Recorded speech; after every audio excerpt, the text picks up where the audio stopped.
Hello students, welcome to Mohit Bansal classes. देखिए बच्चों, अभी सीएमए कम्युनिटी के अंदर सीएमए कोर्स जो स्टूडेंट्स कर रहे हैं उनका एक क्वेश्चन ये जनरेट हुआ कि सर हमको दो चीज़ें सुनाई देने को मिली हैं। एक तो ये स्पेक्यूलेशन हमें सुनाई दिया है कि अब जून 2025 ऑनवर्ड्स 2025 जून का जो एग्ज़ाम होगा और उसके बाद जितने भी एग्ज़ाम्स होंगे उसमें सीएमए कोर्स के जो लेवल होगा एग्जाम का वो बहुत ज्यादा हार्ड हो जाएगा। ओवरऑल एवरेज निकालने तो हार्ड हो जाएगा और एग्जाम के अंदर क्वेश्चन 3 कैटेगरीज के अंदर आएंगे। ऑल दो इसके ऊपर कोई ऑफिशियल नोटिफिकेशन नहीं आया है सीएमए इंस्टीट्यूट का, तो अभी इसके ऊपर ज्यादा चर्चा करना सही नहीं है।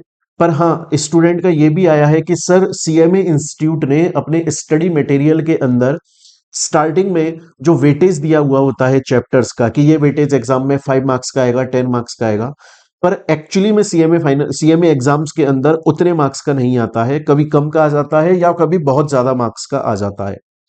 तो क्या अब ये एबीसी एनालिसिस जो है वो हमारे लिए अब इररेलीवेंट हो चुका है? क्या अब हमें एबीसी एनालिसिस नहीं करना चाहिए? और सेकंड बच्चों का क्वेश्चन ये भी है कि क्या हमें सेलेक्टिव स्टडी नहीं करनी चाहिए?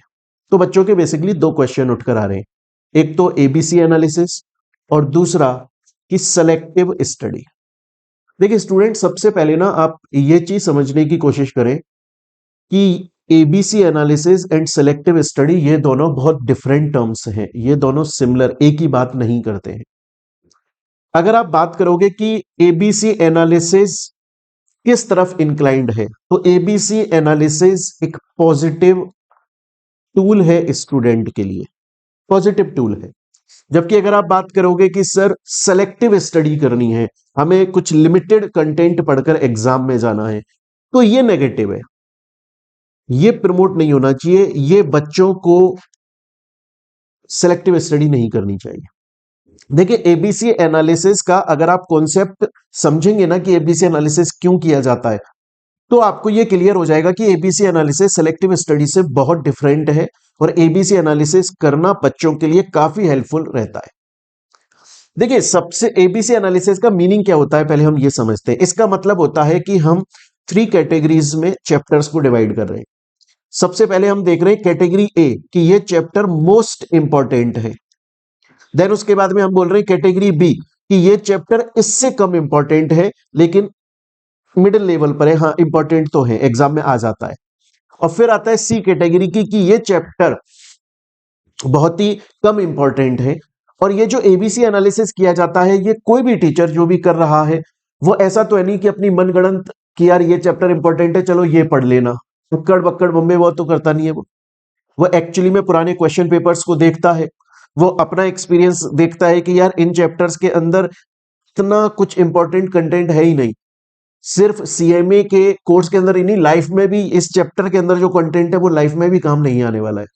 वो बहुत सारी चीजों को देखता है, प्रीवियस ईयर क्वेश्चंस को देखता है, सीएमए इंस्टीट्यूट जो मॉक क्वेश्चन पेपर रिलीज करता है उनको देखता है, और एट द एंड फिर लास्ट में जाकर वो अपना एक एबीसी एनालिसिस देता है।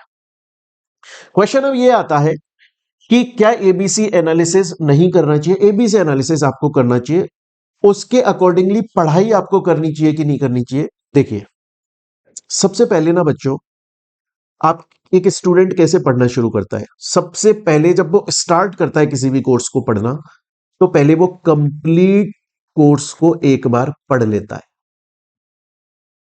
वो कंप्लीट कोर्स को एक बार पढ़ लेता है, इसका मतलब उसने पूरे कोर्स के सभी चैप्टर्स को एक बार देख लिया, समझ लिया। पहले सभी चैप्टर्स को उसने देख लिया है, समझ लिया है, फिर उसके बाद में एबीसी एनालिसिस उसके लिए यूजफुल है। एक्चुअली में प्रॉब्लम क्या होती है?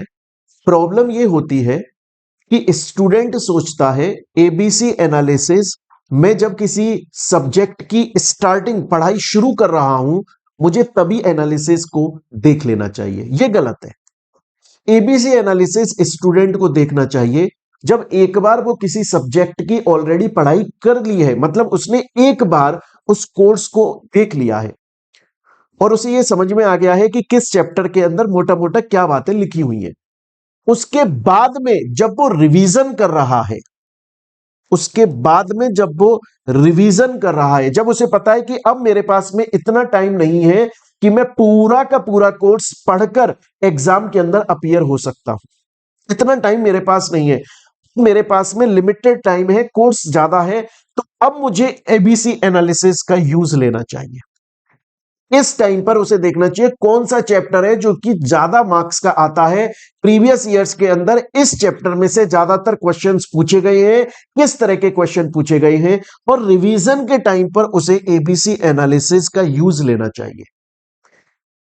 प्रॉब्लम बस यही आती है कि स्टूडेंट जब एक्चुअली में पढ़ाई शुरू करता है ना, वो ABC analysis from the first day, जब से स्टार्ट किया है तब से वो एनालिसिस के अकॉर्डिंगली पढ़ने लग जाता है। ये सही नहीं है, क्योंकि बहुत बार ऐसा होता है कि ये जितने भी एबीसी एनालिसिस हैं ये सब धरे के धरे रह जाते हैं।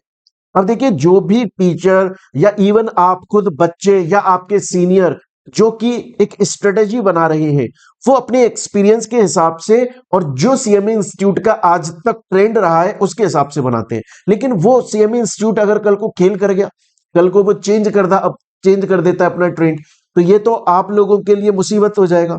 एग्जाम के अंदर फिर आपको लगेगा कि यार हम तो ब्लैंक बैठे हुए हैं। ऐसा तो है नहीं जो भी बंदा आपके लिए एबीसी एनालिसिस कर रहा है वो कोई भगवान ही है, पर हाँ ये हेल्पफुल है और ये बहुत अच्छा टूल है स्टूडेंट्स के लिए। बस एक छोटा सा इसके अंदर जो बच्चों को, मुझे ऐसा लगता है शायद कि बच्चों को इसके अंदर कुछ बदलने की जरूरत है, वो इतना सा है कि एबीसी एनालिसिस आप रिवीजन के टाइम पर यूज करो, ना कि एबीसी एनालिसिस को स्टार्टिंग से यूज मत करो। क्वेश्चन आता है सर क्या सेलेक्टिव स्टडी हमको करनी चाहिए? सेलेक्टिव स्टडी के फेवर में तो मैं बिल्कुल भी नहीं हूं, सेलेक्टिव स्टडी नहीं करनी चाहिए।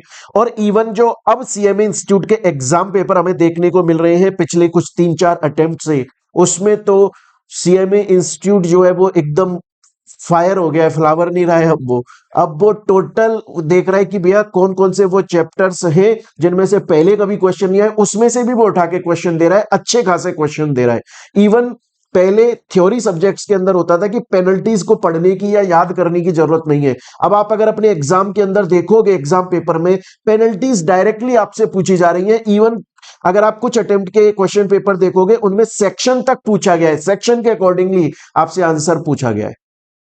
तो एबीसी एनालिसिस को आप बिल्कुल यूज करें, बट यूज करें जब रिवीजन आप कर रहे हैं। सेलेक्टिव स्टडी को आप प्रेफर ना करें, क्योंकि इस वक्त सीएमए इंस्टीट्यूट का जो ट्रेंड नजर आ रहा है वो ये है कि वो किसी भी चैप्टर में से क्वेश्चन दे सकते हैं और किसी भी टॉपिक को उठाकर, किसी भी पेनल्टी लिमिट को उठाकर, किसी भी सेक्शन या प्रोविजन को उठाकर पूछ सकते हैं।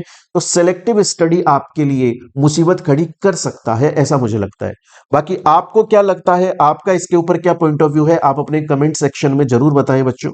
और कोई भी ऐसा स्टूडेंट, आपका फ्रेंड जो सीएमए के एग्जाम अब जून 25 या आगे देने वाला है, उसको ये वीडियो जरूर शेयर करें, शायद उसके लिए हेल्पफुल हो सकती है। मिलते हैं स्टूडेंट्स हम लोग अपनी नेक्स्ट वीडियो के अंदर। Till then thank you, take care प्यारे बच्चों।